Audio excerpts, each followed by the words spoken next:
प्रज्ञान और विक्रम के पास बस एक दिन और, चांद पर कल फिर हो जाएगी रात। क्या अपडेट? Chandrayaan 3 latest updates. चांद की सतह पर सूर्य की रोशनी पड़ने के बाद से ही भारतीय अंतरिक्ष अनुसंधान संगठन इसरो दोनों को दोबारा तैयार करने की कोशिश कर रहा है, लेकिन अब तक सफलता नहीं मिल सकी है। सितंबर की शुरुआत से गहरी नींद में गए प्रज्ञान रोवर और विक्रम लैंडर की चंद्र यात्रा समाप्त होती नजर आ रही है।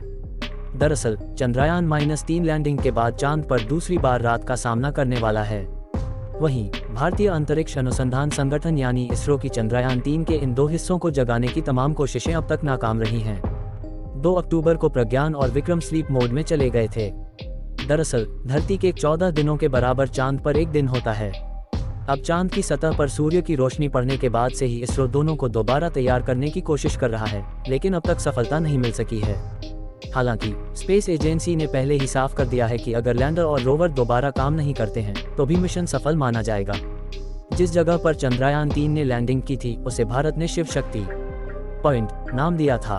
खबर है कि इस पॉइंट पर 30 सितंबर को रात दोबारा शुरू हो सकती है।